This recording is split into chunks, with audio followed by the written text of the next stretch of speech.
सर्वेभ्यो नमो नमः। मम नाम डॉक्टर लूनेश कुमार वर्मा, व्याख्याता, शासकीय उच्चतर माध्यमिक विद्यालय छछानपरी, जिला रायपुर मध्ये अहम पदस्थोऽस्मि।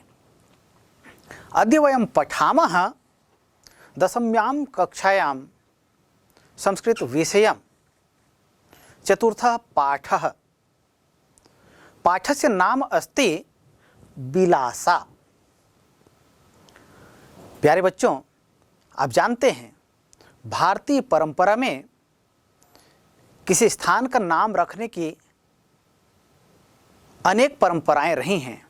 कभी किसी प्रसिद्ध व्यक्ति या किसी प्रसिद्ध घटना आदि के नाम पर नाम रखने की परंपरा है। जैसे हम अपने देश का नाम जानते हैं, हमारे देश का नाम है भारत। यह प्रसिद्ध राजा भरत के नाम पर यह नाम रखा गया है। इसी तरह से हम अपने प्रदेश की बात करें, छत्तीसगढ़, इसका भी नामकरण जो किया गया है, इसके पीछे एक विशेष कारण रहा है। प्राचीन काल में यह स्थान जिसे हम छत्तीसगढ़ कहते हैं, पहले दक्षिण कोसल कहा जाता था और यहाँ 36 विभिन्न गढ़ हुआ करते थे, अर्थात 36 राज्य हुआ करते थे। तो 36 राज्यों या 36 गढ़ का जो क्षेत्र था, यह पूरा दक्षिण कौशल के नाम से जाना जाता था। आधुनिक समय में उन 36 गढ़ों या किलों या राज्यों के आधार पर वो जो दक्षिण कौशल था उसे छत्तीसगढ़ के नाम से जाना जाता है। इसी तरह से विभिन्न गांवों एवं नगरों का नामकरण जो किया जाता है, उसके पीछे कुछ न कुछ विशेष कारण अवश्य होता है। आप जहां रहते हैं उस गांव का नाम या उस स्थान का नाम क्यों पड़ा, यह भी आपको जानना चाहिए। ये एक खोजी प्रवृत्ति आप में होनी चाहिए, अर्थात हमारा नाम क्या है, इसके पीछे कुछ न कुछ तथ्य होता है। या कहें कि हमारा जो नाम है उसका अर्थ क्या है, हमारा यह नाम क्यों रखा गया है, इन तथ्यों के विषय में हमें जानकारियां होनी चाहिए। इसी तरह से हम देखते हैं हमारे छत्तीसगढ़ में एक प्रसिद्ध स्थल है, प्रसिद्ध नगर है, जिसका नाम है बिलासपुर। बिलासपुर का नाम बिलासपुर क्यों पड़ा, यह हमें इस पाठ के माध्यम से पता चलेगा। बिलासपुर का नाम जो है, बिलासा नाम की एक महिला, वो कैसी महिला थी, वो कैसे वो कार्य करती थी, कैसे वह साहसी थी, क्या नेक कार्य करती थी, जिसके आधार पर उस शहर का नाम, जिसको आज हम छत्तीसगढ़ की न्यायधानी कहते हैं, इस शहर का नाम उस बिलासा नामक महिला के नाम पर पड़ा है। तो उससे संबंधित पाठ आज हम पढ़ने जा रहे हैं। तो आइए सबसे पहले हम ये जो पाठ है बिलासा, इसको सुनते हैं। रतनपुरस्य जनपदान्तर्गते शताधिकवर्षपूर्वं लगरा इति ग्रामात् स्वपत्न्या सह जीवकोपार्जनार्थं परशुनाम्नः कैवर्त्यः निर्गतः। तौ अपरा नद्याः तटे अतिष्ठताम्। अपरायाः तटे एकः लघुग्रामः आसीत्। परशु अर्पानद्यां प्रतिदिनं मत्स्याखेटं करोति स्म। कालान्तरेण तस्य भार्या वैशाखा एकां स्वस्थां बालाम् अजनयत्। सा बालिका लावण्यवती आसीत्। लावण्येन तस्याः बिलासा इति नामकरणमभवत्। बिलासा शैशवकाले बालाबालैः सह क्रीडति स्म। तस्यै बालकानां क्रीडनं च रोचते स्म। बिलासा अदम्य साहसिका आसीत्। एकदा सुप्तं बालं नीत्वा वृक्कः पलायनं कुर्वन् आसीत्। तदा बिलासा वृक्कं दण्डेन ताडयित्वा बालकं मुक्तं कृत्वा मातरं समार्पयत्। बालकैः सह विलासा मल्लकौशलं शिक्षते स्म। तं साहसं दृष्ट्वा जनैः तस्याः दलाय ग्रामरक्षणस्य दायित्वं प्रदत्तम्। यदा वर्षाकाले अपरानद्यां जलप्लावनं जातं तदा विलासा नौकया जनान् सन्तारयति स्म। एवमेव सा नौकाचालनेऽपि पारंगता जाता। सा लोकनृत्यगीतयोः अपि सिद्धा आसीत्। ग्रामस्य सर्वेषु कार्यक्रमेषु सा अग्रसरा आसीत्। कालान्तरे विलासायाः विवाहः बंसी नाम्ना युवकेन सह अभवत्। विलासा प्रतिदिनं 4 तेन्दुः इति वन्यफलानि संग्रहणार्थं गच्छति स्म। तथा च बंसी महिषचारणाय वनं प्रति अगच्छत्। यदा सायंकाले विलासा पत्या साकं गृहं प्रति न्यवर्तयत् तदा सहसा आखेटाय भ्रमतः राज्ञः कल्याणसायस्योपरि एकः व्याघ्रः आक्रमणं कृतवान्। तं विलोक्य विलासा व्याघ्रं कुन्तेन प्रहार्य राज्ञः प्राणान् अरक्षयत्। अनया कल्याणसायः विलासया प्रभावितो भूत्वा अपरं दिवसम् अपरानद्याः द्वयोः तटयोः जागीर विलासायै दत्तवान्। तथा च राजा रतनपुरं प्रत्यागतः। अनन्तरं तां खड्गेन अलङ्कृत्य महिला सेनापति इति पदे न्ययोजयत्। विलासा स्वप्रयत्नेन ग्रामस्य विकासः कृतवती।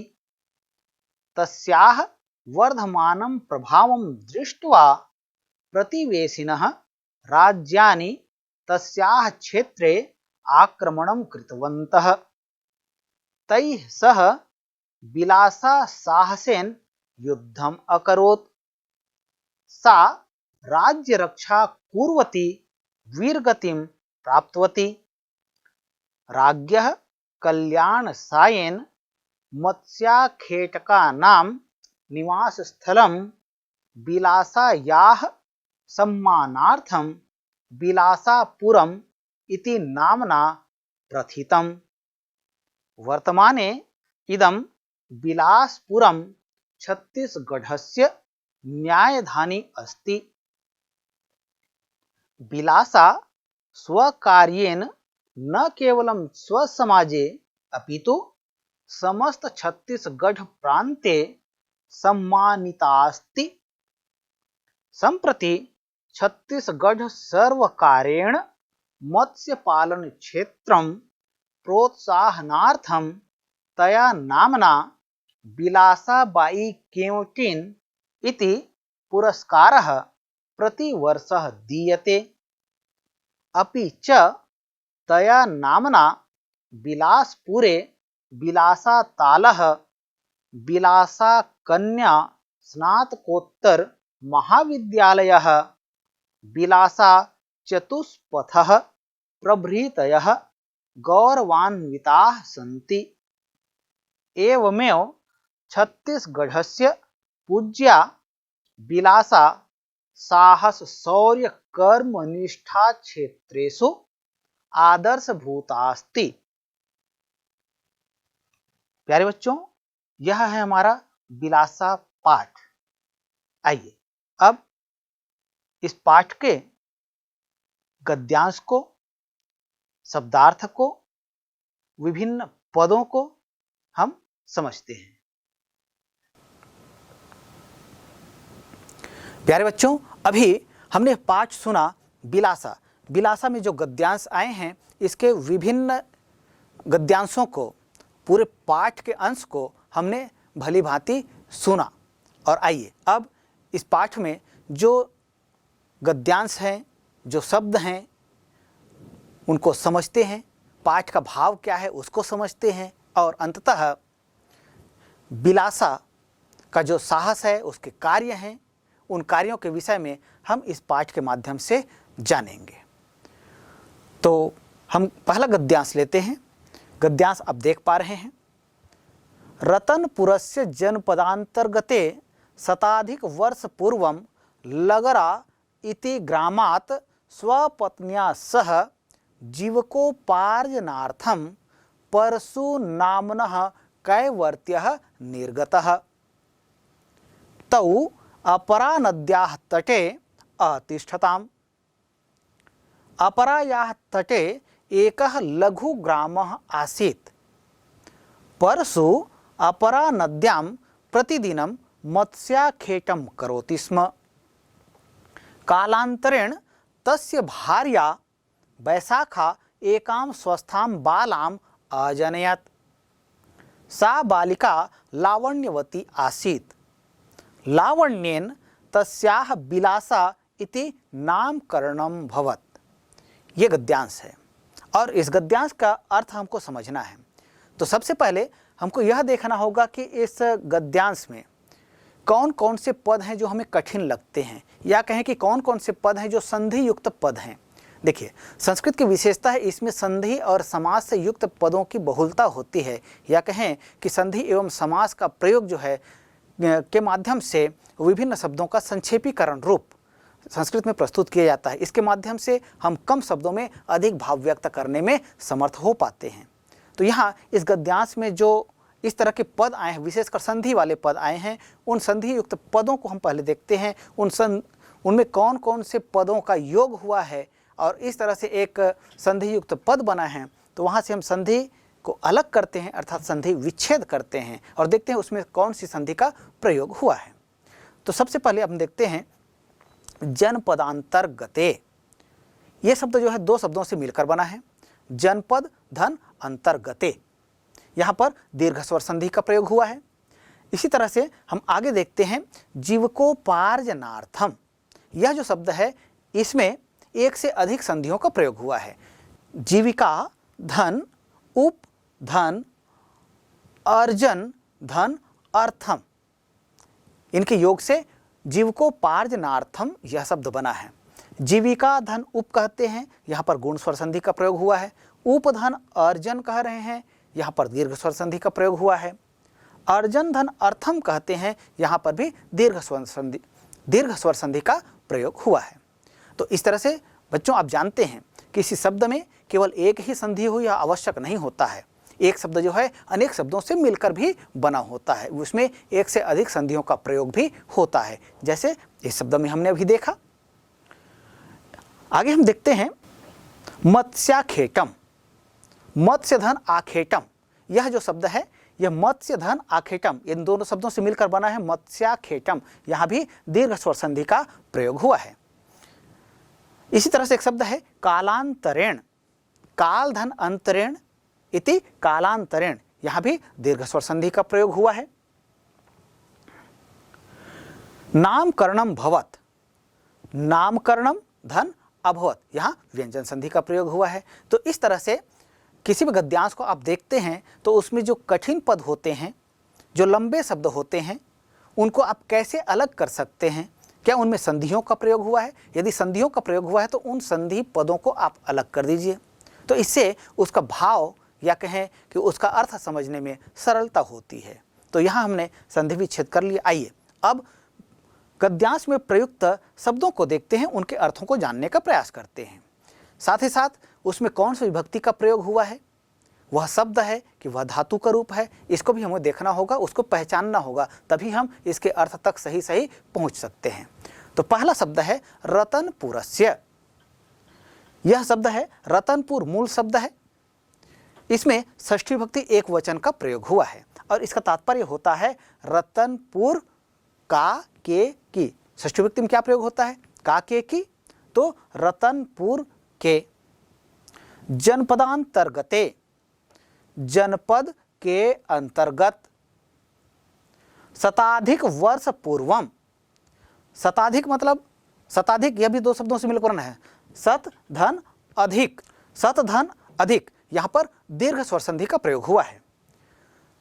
तो शताधिक वर्ष पूर्वम अर्थात 100 से अधिक वर्षों से पहले, लगरा इति ग्रामात, लगरा यह गांव का नाम है, जैसे आप जिस स्थान पर रहते हैं उस स्थान का विशेष नाम है, उसी तरह से उस गांव का नाम, कौन से गांव का नाम, जिस गांव की चर्चा यहाँ इस बिलासा पाठ में किया जा रहा है, जो रतनपुर जनपद के अंतर्गत 100 साल पहले हुआ करता था, तो उस गांव का नाम था लगरा। तो इति ग्रामात, ग्रामात ग्राम मूल शब्द है, पंचमी विभक्ति एक वचन का प्रयोग हुआ है और इसका तात्पर्य होता है गांव से या ग्राम से। स्वपत्न्या सह, स्वपत्न्या अपनी पत्नी के साथ, सह सहयोगी तृतीया भवति, स्वपत्नी, पत्नी मूल शब्द है, इसमें स्व उपसर्ग का प्रयोग हुआ है, माने इसका योग हुआ है, स्व का योग कर दिए, तो पत्नी शब्द में तृतीय विभक्ति का प्रयोग हुआ है। तृतीय विभक्ति का प्रयोग क्यों किया गया है, क्योंकि सह शब्द का प्रयोग हुआ है। सह क्या है, सह जो है उपपद विभक्ति है, तो उसमें अब जब विभक्ति प्रकरण में पढ़ेंगे तो वहाँ एक सूत्र आता है सहयोगे तृतीया, अर्थात सह के योग, सह जिसके साथ में योग होता है उस शब्द में तृतीय विभक्ति का प्रयोग होता है। इसलिए यहाँ पर पत्नी शब्द में तृतीय विभक्ति का प्रयोग, षष्ठी का प्रयोग नहीं होकर तृतीय विभक्ति का प्रयोग सह के कारण हुआ है। तो स्वपत्न्या सह, अपनी पत्नी के साथ, जीवकोपार्जनार्थम, जीविका अर्जित करने के लिए या आजीविका के लिए, परशु नामनः कैवर्त्यः, परशु नामक कैवर्त्य, निर्गतः गया। निर्गतः यह शब्द कैसे बनता है, नि उपसर्ग है, गम धातु है, अक्ता प्रत्यय है, पुल्लिंग एक वचन का यह रूप है, अर्थात गया। तो रतनपुर जनपदांतर्गते शताधिक वर्ष पूर्वम लगरा इति ग्रामात् स्वपत्न्या सह जीवकोपार्जनार्थम परशु नामनः कैवर्त्यः निर्गतः। इसका अर्थ होगा रतनपुर जनपद के अंतर्गत 100 वर्ष से अधिक से पहले लगरा नामक गांव से अपनी पत्नी के साथ आजीविका के लिए परशु नामक कैवर्त जो है गया, अर्थात लगरा गांव से भिन्न गांव आजीविका के लिए, रोजगार के लिए वह दूसरे गांव गया।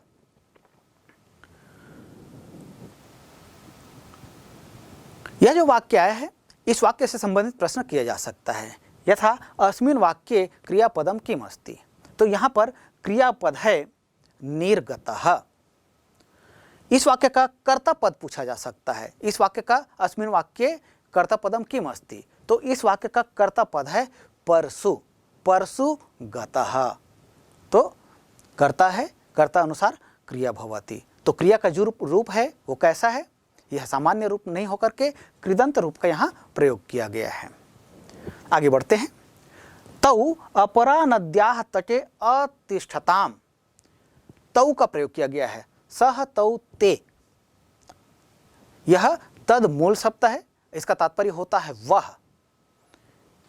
यहां जो प्रयुक्त हुआ है तौ, ये पुल्लिंग प्रथम विभक्ति द्विवचन का यह रूप है और इसका तात्पर्य होता है वे दोनों। कौन दोनों, परशु और उसकी पत्नी, वे दोनों।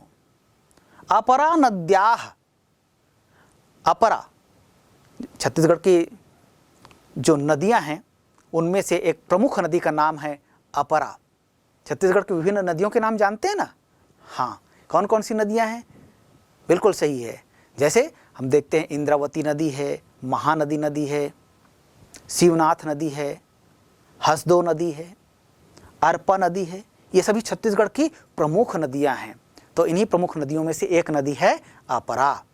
तो तौ अपरा नद्याः तटे, वे दोनों अपरा नदी के तटे, तट पर, अतिष्ठताम रुक गए। यहां नद्याः जो शब्द है इसमें नदी मूल शब्द है, षष्ठी विभक्ति एक वचन का प्रयोग हुआ है, नदी के। तट पर रुक गए। अपरायाः तटे एकः लघु ग्रामः आसीत्। अपरायाः, अपरा मूल शब्द है, षष्ठी विभक्ति एकवचन का प्रयोग हुआ है, इसका तात्पर्य होता है अपरा के तटे। तट मूल शब्द है, सप्तमी विभक्ति एकवचन का प्रयोग हुआ है, इसका तात्पर्य होता है तट पर। एकः पुल्लिंग शब्द है, एक। लघु ग्रामः, लघु मतलब होता है छोटा, ग्रामः मतलब ग्राम या गांव। तो अपरा नदी के तट पर एक छोटा सा गांव आसीत था, एक छोटा सा गांव था। उस नदी के किनारे में, अपरा नदी के किनारे पर एक छोटा सा गांव था। परसु अपरा नद्यां प्रतिदिनम मत्स्याखेटम करोति स्म। अब परसु जो है उस नदी के तट पर, किनारे, तट पर मतलब किनारे, जो छोटा सा गांव था उस गांव में ही रुक गया और वहां रहकर ही वो अपनी आजीविका चलाने लगा। आजीविका के लिए वह क्या करता था? वह नदी जाता था और नदी में जाकर मछलियों को पकड़ता था। मत्स्याखेटम करोति स्म।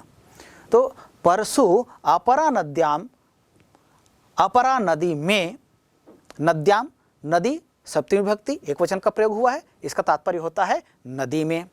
प्रतिदिनम, प्रतिदिन रोज, यह सामासिक पद है। दिनम दिनम प्रति, ये इस तरह से इसका समास विग्रह करेंगे। यहाँ पर अव्ययी भाव समास का प्रयोग हुआ है। मत्स्याखेटम, मत्स्य मतलब मछली, आखेटम मतलब शिकार, अर्थात मछलियों का शिकार करता था, या कहें कि मछली पकड़ने का कार्य करोति स्म, करता था। करोति मतलब करता है। स्म, स्म यह जो क्या है, यह अव्ययवाचक पद है और इसका तात्पर्य होता है, भूतकालिक अर्थ में इसका प्रयोग किया जाता है। इसका तात्पर्य होता है था, अर्थात किसी भी क्रिया में, यदि किसी भी क्रिया के लट लकार में यदि स्म का प्रयोग किया जाए तो उसका अर्थ वर्तमान कालिक न होकर के, या कहें कि लट लकार का न होकर के, वह लंग लकार का अर्थ देने लगता है। तो यहाँ पर हम देखते हैं करोति, यह जो धातु शब्द आया है, पद आया है, इसका मूल धातु है क्रि, लट लकार, प्रथम पुरुष, एक वचन का ही रूप है और इसका तात्पर्य होता है करता है, लेकिन इसके साथ में स्म का प्रयोग हुआ है। तो इस तरह से पूरा क्रिया रूप क्या हो गया? करोति स्म, ये क्रिया रूप हो गया। और इसका तात्पर्य क्या हुआ? इसका तात्पर्य जो है वर्तमान कालिक ना होकर के भूतकालिक इसका तात्पर्य है, अर्थात करता था। तो परसु अर्पा नद्याम प्रतिदिनम मत्स्याखेटम करोति स्म। तो परसु अर्पा नदी में प्रतिदिन मछली पकड़ने का कार्य करता था। कभी कभी प्रश्न पूछा जाता है, कोई भी वाक्य लिया जाए और उसमें से कर्ता क्या है, क्रिया क्या है, विशेषण क्या है, विशेष्य क्या है, इस तरह के प्रश्न पूछे जाते हैं। जैसे इस वाक्य पर आधारित प्रश्न पूछा जाए, परसु अर्पा नद्याम प्रतिदिनम मत्स्याखेटम करोति स्म, अस्मिन् वाक्ये कर्ता पदम किम अस्ति। तो क्या होगा? तो यहाँ पर कर्ता पद है परसु, अस्मिन् वाक्ये क्रिया कर्ता पदम अस्ति परसु। प्रश्न पूछा जाए, अस्मिन् वाक्ये क्रियापदम किम प्रयुक्तम, अर्थात इसमें क्रियापद कौन सा प्रयुक्त हुआ है, तब उत्तर होगा इस वाक्य में क्रियापद है करोति स्म। केवल करोति इतना नहीं लिखना है, पूरा क्या लिखेंगे? करोति स्म, क्योंकि स्म जो है उसके साथ जुड़ा हुआ है, उसके साथ लगा हुआ है, तो इसलिए क्रियापद क्या होगा? करोति स्म, ये क्रियापद हो गया। कालांतरेण, काल अंतरेण, काल धन अंतरेण इति कालांतरेण, दीर्घ स्वर संधि का प्रयोग हुआ है। समय बीतने पर तस्य भार्या, उसकी पत्नी, भार्या मतलब होता है पत्नी, तस्य मतलब उसका या उसके, इसका भी तद जो है मूल शब्द है, षष्ठी विभक्ति एक वचन का यहाँ प्रयोग हुआ है। तो कालांतरेण, समय बीतने पर तस्य पत्नी बैसाखा, उसकी पत्नी बैसाखा, बैसाखा कस्य पत्नी अस्ति? तो बैसाखा परसु पत्नी अस्ति, परसोह पत्नी भविष्य अस्ति। तो परसु कस्य, तो परसोह, परसु कह रहे हैं तो परसु में षष्ठी विभक्ति लगाना पड़ेगा आपको, तो परसोह भार्या बैसाखा अस्ति, ऐसा कहेंगे आप। तो कालांतरेण तस्य भार्या बैसाखा एकाम स्वस्थाम बालाम अजनयत, समय बीतने पर उसकी पत्नी बैसाखा ने एकाम स्वस्थाम बालाम, एक स्वस्थ बाला को, बाला अर्थात बालिका को, कन्या को, अजनयत जन्म दिया। तो एकाम लिखा गया है। एकाम क्यों लिखा गया है? क्योंकि यह जो है बालाम, एकाम बाल स्वस्थाम बालाम, तो बालिका की विशेषता बताई गई है। किससे बताई गई है? एकाम स्वस्थाम, एक बाल, एक स्वस्थ। ये क्या है? ये विशेषण पद है। विशेष से क्या है? प्रश्न पूछा जा सकता है, तस्य भार्या वैशाखा एकाम स्वस्थाम बालाम अजनयत अस्मिन् वाक्ये विशेषण पदम किम अस्ति? तो विशेषण पद होगा एकाम स्वस्थाम। अस्मिन् वाक्ये विशेष्य पदम किम अस्ति? तो यहाँ पर प्रयुक्त होगा अस्मिन् वाक्ये विशेष्य पदम अस्ति बालाम। क्योंकि विशेषण किसको बोलते हैं और विशेष्य किसको बोलते हैं? विशेष्य कहा जाता है जिसकी विशेषता बताई जाती है, उसको विशेष्य कहा जाता है। और जिस शब्द से किसी व्यक्ति या वस्तु या संज्ञा की विशेषता बताई जाए वह शब्द जो है विशेषण कहलाता है। तो यहाँ पर विशेषण होगा एकाम स्वस्थाम और विशेष्य होगा बालाम। अजनयत मतलब जन्म दिया। तो समय बीतने पर उसकी पत्नी वैशाखा ने एक स्वस्थ बालिका को जन्म दिया। यह इस पंक्ति का अर्थ होगा। आगे बढ़ते हैं। सा बालिका लावण्यवती आसीत। वह बालिका लावण्यवती थी, अर्थात बहुत सुंदर थी। सा मतलब होता है वह, यह इसका भी मूल शब्द है तद। तद स्त्रीलिंग प्रथम विभक्ति एक वचन का यह रूप है और इसका तात्पर्य होता है वह, ये स्त्रीलिंग में। तो सा बालिका, वह बालिका लावण्यवती, लावण्यवती मतलब सुंदर थी या सौंदर्यवती थी। आसीत, आसीत यह शब्द जो है अस धातु से बना है, लंग लकार प्रथम पुरुष एक वचन का यह रूप है, इसका तात्पर्य होता है था थे थी। तो सा बालिका लावण्यवती आसीत, वह बालिका सुंदर थी। लावण्येन तस्याह विलासा इति नामकरणम भवत। लावण्यन अर्थात सुंदरता के कारण से, लावण्य मूल शब्द है, तृतीय विभक्ति एक वचन का प्रयोग हुआ है, इस कारण से इसका तात्पर्य क्या हुआ? लावण्य से या लावण्य के कारण। तस्याह उसका, कस्याह बालिकायाह, विलासा इति नामकरणम अभवत, अर्थात सुंदरता के कारण से, अर्थात वह विलास से युक्त थी, नैनों को रंजन करने वाली थी, आनंद देने वाली थी, इसलिए उसका नाम उसकी सुंदरता के कारण विलासा इति नाम, विलासा नाम रखा गया। अर्थात लावण्येन तस्याह विलासा इति नामकरणम भवत, सुंदरता के कारण उस बालिका का नाम विलासा रखा गया। या कहें कि सुंदरता के कारण उसका विलासा यह नाम रखा गया या यह नाम हुआ, ऐसा कह सकते हैं। चलिए आगे बढ़ते हैं। विलासा शैशव काले बाला बालैः सह क्रीडति स्म। विलासा जो है वह शैशव काले, शैशव काले किसको कहते हैं? देखिए, एक शिशु कहते हैं, तो शिशु अवस्था जो होती है इसको कहा जाता है शैशव काल। जैसे बचपन कहते हैं या बाल्यकाल कहते हैं, किसको कहते हैं? जब बाल्यावस्था होती है उसको कहा जाता है बचपन। तो इसी तरह से शिशु अवस्था जो होती है इसको कहा जाता है शैशव काल। तो विलासा शैशव काले अर्थात जब शिशु थी, अर्थात छोटी बच्ची ही थी, तदैव बाला बालैः सह क्रीडति स्म, वह विभिन्न बाला बालैः सह अर्थात बालिकाओं और बालकों के साथ खेलती थी। आप भी खेलते थे ना? हाँ, हम देखते हैं, हम अपने आसपास देखते हैं, छोटे बच्चे जो होते हैं वे छोटे बच्चों के साथ, बालकों के साथ भी और बालिकाओं के साथ भी मिलकर खेलते हैं। तो इसी तरह से विलासा भी बचपन में बालिकाओं और बालकों दोनों के साथ मिलकर खेलती थी। यहाँ पर सह का प्रयोग हुआ है, सहयोगे तृतीया, इसलिए बालैः अर्थात बालकों के साथ। बाल अर्थात बालक, बाला मतलब बालिका, दोनों का शब्द रूप चलाएं, शब्द रूप बनेगा। जैसे बालः आया, बालैः जैसे शब्द बना है, ये कैसे बना है?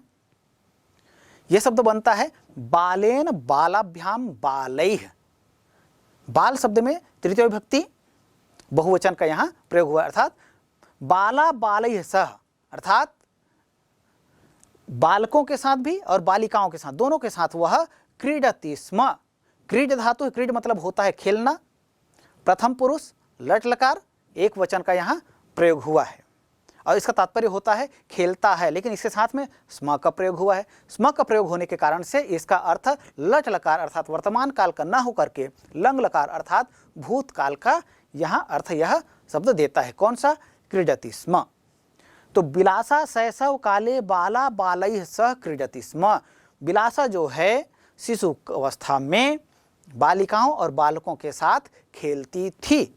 तस्यै बालकानां क्रीडनकं क्रीडनं च रोचते स्म।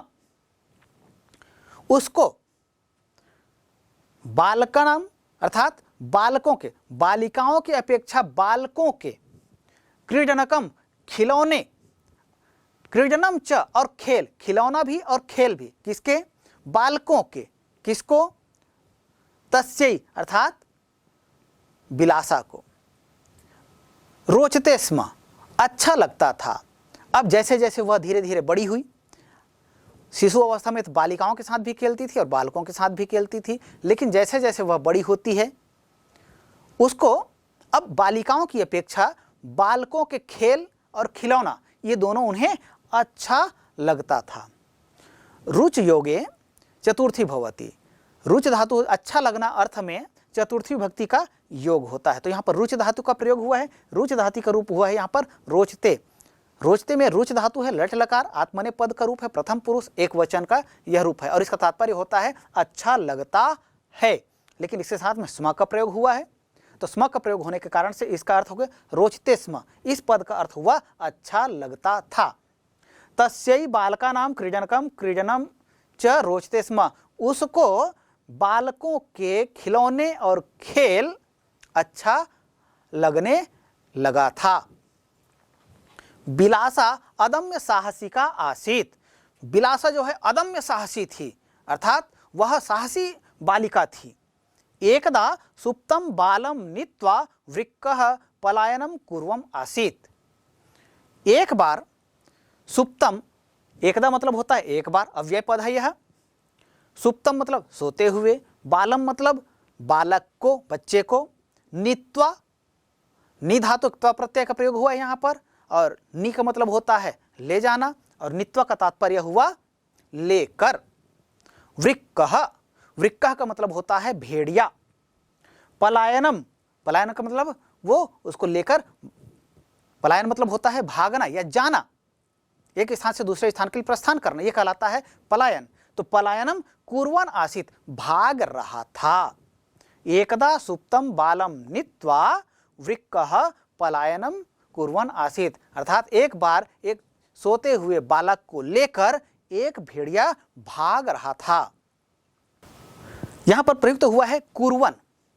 यह शब्द जो है आप देख रहे हैं यहां पर क्री, कुर्वन् शब्द कैसे बनता है? क्री धातु है, क्री का मतलब होता है करना, और इसमें सत्रि प्रत्यय का प्रयोग हुआ है। सत्रि प्रत्यय का प्रयोग होता है तो अत या अन यह शेष बचता है, तो इस तरह से क्री धातु में कुर्वन् सत्रि प्रत्यय का योग हुआ तो रूप बनता है कुर्वन्, और इसका तात्पर्य होता है करते हुए। अर्थात यहाँ पर शब्द क्या प्रयोग हुआ है? पलायनम कुर्वन्, अर्थात पलायन करते हुए।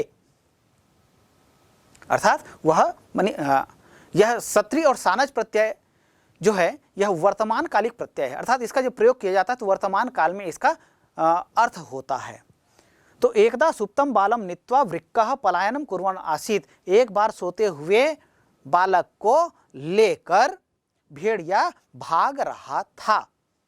तदा, यह अव्यय पद है, इसका तात्पर्य होता है तब। बिलासा वृक्कम दंडेन ताडयित्वा, वृक्कम मतलब भेड़िया को, दंडेन, दंड मूल शब्द है और दंड का मतलब होता है डंडा।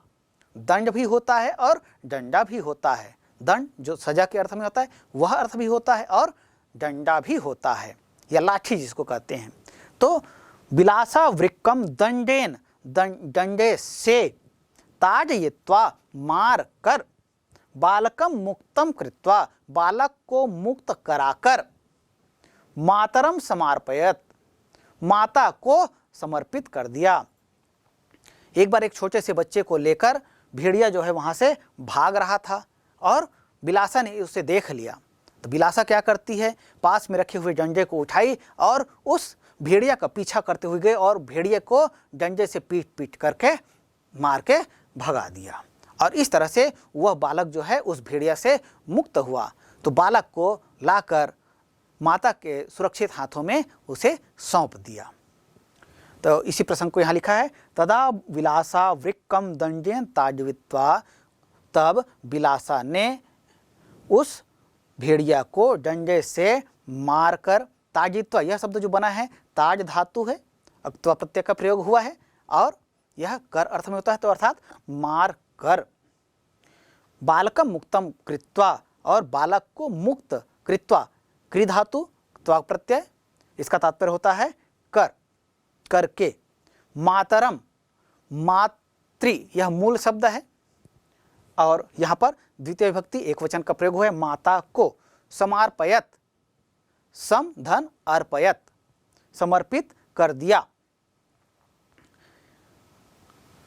बालकैः सह बिलासा मल्ल कौशलम शिक्षते स्म, और बिलासा क्या करती थी, वह बालिकाओं की अपेक्षा बालकों के खेल उसको अच्छा लगता था और बाद में फिर और जैसे बड़ी हुई, वह शिशु अवस्था से बालक अवस्था, बालक अवस्था से जैसे किशोर अवस्था में पहुंची, तो किशोर अवस्था में आते ही वह क्या करती है,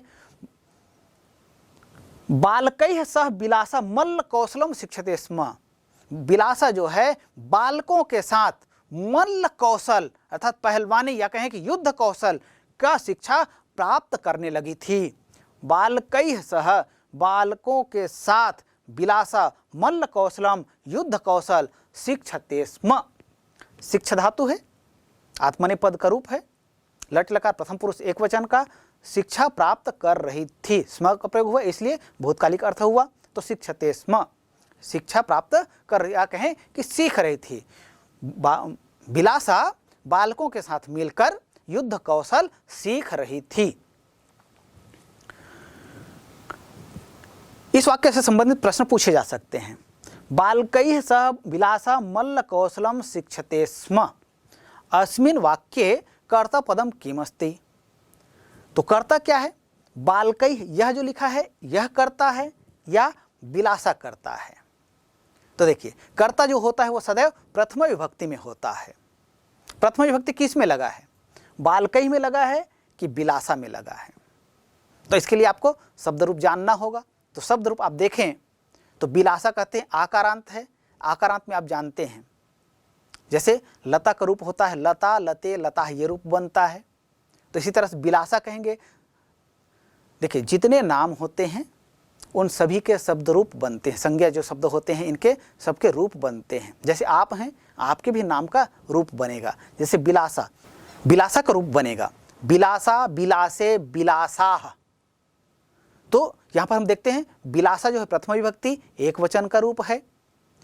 यदि हम बालकैः ये शब्द को देखें तो बालक इसका मूल शब्द है, तो इसका शब्द रूप देख लीजिए, बालकः, बालकौ, बालकाः, बालकम, बालकौ, बालकान, बालकेन, बालकाभ्याम, बालकैः।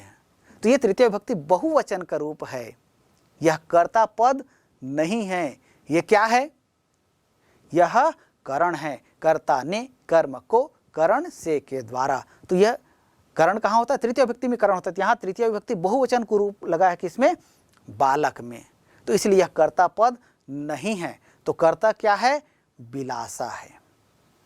तो अस्मिन् वाक्ये बालकैः सह बिलासा मल्ल कौशलम शिक्षते स्म, अस्मिन् वाक्ये बिलासा इति पदम कर्तृपदम अस्ति, बिलासा जो है कर्ता पद है। प्रश्न पुनः पूछा जा सकता है कि बालकैः सह बिलासा मल्ल कौशलम शिक्षते स्म, अस्मिन् वाक्ये क्रियापदम किम प्रयुक्तम अस्ति, अर्थात यहाँ कौन सा क्रियापद प्रयुक्त हुआ है। तो उत्तर क्या होगा, क्रियापद देखिए, क्रियापद है क्या, शिक्षते स्म। तो बालकैः सह बिलासा मल्ल कौशलम शिक्षते स्म, अस्मिन् वाक्ये शिक्षते स्म इति क्रियापदम प्रयुक्तम अस्ति। ऐसा आप उत्तर दीजिए, बिल्कुल सही हो जाएगा। तम साहसम दृष्ट्वा जनैः तस्याः दलाय ग्राम रक्षणस्य दायित्वं प्रदत्तम। उसके इस साहस को देखकर, दृष्ट्वा, दृश्य मूल धातु है, एक प्रत्यय का प्रयोग हुआ है और इस तरह से इसका रूप बना है दृष्ट्वा। ध्यान दीजिएगा, विभिन्न परीक्षाओं में तरह तरह के प्रश्न पूछे जाते हैं। उनमें से कभी किसी शब्द रूप के आधार पर प्रश्न पूछा जा सकता है, धातु रूप जो दिया है उसके आधार पर प्रश्न पूछा जा सकता है, कृदंत प्रत्ययों का कहीं पर प्रयोग हुआ है तो उनको भी आपसे पूछा जा सकता है कि इसका प्रकृति क्या है, प्रत्यय क्या है, अर्थात धातु क्या है और प्रत्यय क्या है। प्रकृति प्रत्यय चिनुत, अर्थात प्रकृति और प्रत्यय क्या है दोनों को चयन करके या अलग अलग करके पृथक कुरुत कह सकते हैं। अर्थात प्रकृति क्या है, धातु क्या है, प्रकृति को ही धातु कहा जाता है, या कहें कि धातु को प्रकृति कहा जाता है, और प्रत्यय, धातु और प्रत्यय को अलग करके लिखिए, ऐसा भी प्रश्न पूछा जा सकता है। इसी तरह से जिन गद्यांशों का हम अध्ययन कर रहे हैं उन गद्यांशों में जो अव्यय पद आ रहे हैं उन अव्यय पदों का भी चयन करने के लिए हमें कहा जा सकता है। तो इस तरह से हमारे बौद्धिक कौशल क्या है, अर्थात हम कितना समझ पा रहे हैं, इसकी परख उन परीक्षाओं के माध्यम से किया जाता है। तो यहाँ देखते हैं दृष्टवा, यह शब्द जो आया है दृश्य धातु है। दृश्य मतलब होता है देखना। यदि हम धातु रूप की बात करें तो दृश्य को वहाँ पर पश्य हो जाता है, लेकिन जब कृदंत प्रकरण में आते हैं तब वहाँ पर धातु का मूल रूप के साथ में ही कृदंत प्रत्यय का योग होता है। तो यहाँ पर दृश्य मूल धातु है, अक्त्वा प्रत्यय है और उसके योग से जो शब्द बना है वो है दृष्टवा, और इसका तात्पर्य होता है देख कर। शब्दार्थ भी पूछा जा सकता है। जनैः, जन मूल शब्द है, तृतीय भक्ति बहुवचन के रूप है और इसका तात्पर्य होता है लोगों के द्वारा। तो उसके साहस को देखकर लोगों के द्वारा तस्याः दलाय ग्राम रक्षणस्य दायित्वं प्रदत्तम, उसको दल के लिए ग्राम रक्षणस्य, गांव के रक्षण के लिए दायित्वं प्रदत्तम, दायित्व दे दिया गया। अर्थात उसके साहस को देखकर लोगों के द्वारा उसको दल की रक्षा के लिए और गांव की रक्षा के लिए दायित्व दे दिया गया।